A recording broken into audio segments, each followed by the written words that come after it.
has almost doubled. This is according to the latest police crime statistics. Meanwhile, Police Minister Bheki Cele and National Commissioner General Fanny Masemola are in Cape Town today following the killing of 2 police officers at the weekend. Mpho Kwinika is the General Secretary of Independent Policing Union of South Africa and joins us now for reaction. A very good afternoon to you. Thank you for your time. Some very disturbing revelations, especially looking at the latest police crime statistics, which show 31 police officers were murdered in the past 3 months, up from 18 in the same period last year. What does this tell us about the state of policing? Good afternoon to you, Mpho, and your viewers at home. This is a very sad moment for policing in our country, and it needs to be brought to an end. And we know that it is not going to be an easy thing to do. We will need the support from the societies where the societies we serve. We will also need support from government, even the department itself, so that we ensure that the police environment which they find themselves working in are safe, and ensure that when they are safe, they can then be able to protect the lives of the others. Do you think that this is an indication of a society that no longer perhaps respects the rule of law? Look, South Africa there's a lot of lawlessness. South Africa has got problems with unemployment, inequality, and even poverty. Our economy is growing at a very slow pace. You might have heard the president was talking to this thing yesterday. And for us to be able to create jobs and have people off the streets, we need to have an economy that is growing between 6 and 7%. So because of the slowlessness of the growth of the economy, there is no chance in hell that we are going to see any change in how or the conduct of our societies whom we serve as police officers is going to take place. Yeah, I mean, policing in itself is a dangerous profession. What are officers saying in light of the increase in deaths? Look, the police officers are worried about this, and we are also worried about it. But I think we can make an input. Our contribution to this is that SAPS must put money where its mouth is. We need to make sure that our police officers, they are mentally and physically fit to be able to stand for each and every challenge before them. And for them to be able to do this, we need to have more money for the bullets so that members find themselves at shooting ranges at least 3 times in a year. Currently, police officers find themselves in the shooting range, that is if there is money, between 4 and 5 years. And that is very abnormal and need to be corrected. Do you think that this is the time where an acknowledgement needs to be made that there's an attack on the state from violent criminals and on the citizens of the country? And if that is the case, what sort and what kind of policing is then required? Look, we are not going to move back into an autocratic environment or have policing that was there to service an autocratic state. We are now in a constitutional democracy.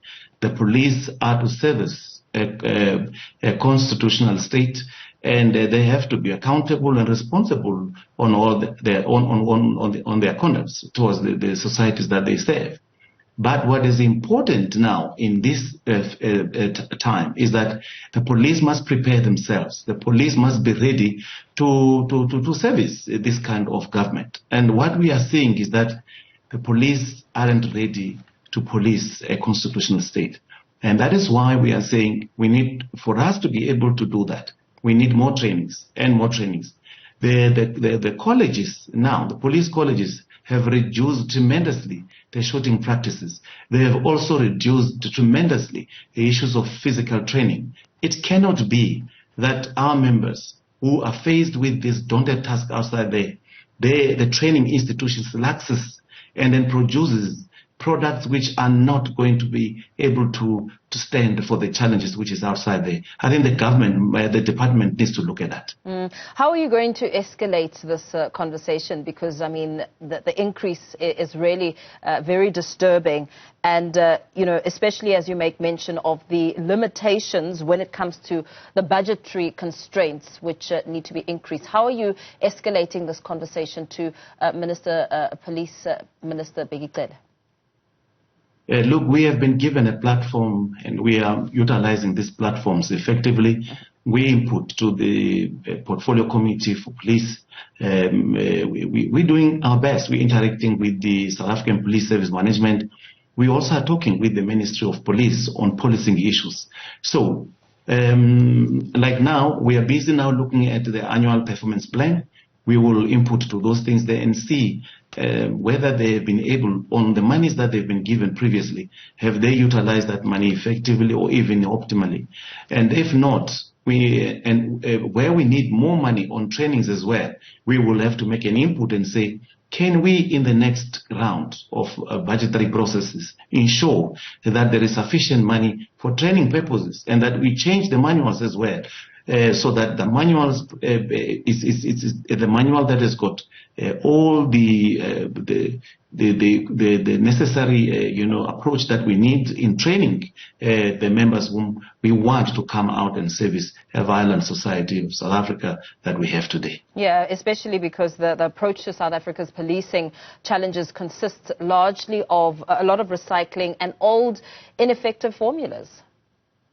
Exactly. You see, that is why even last year, our inputs, I think early this year, we have made our budget input. And then we sensitize management to say, look, we are funding a structure that is not geared towards fighting crime.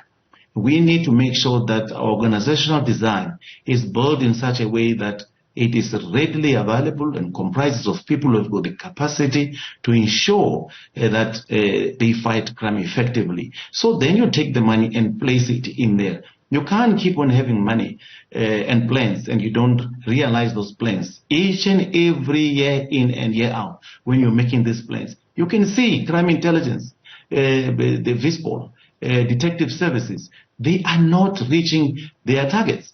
And every year they're getting money and we don't see better plans being put in place to ensure that there is a change in those departments, because that is where policing and the crux of policing is where it is.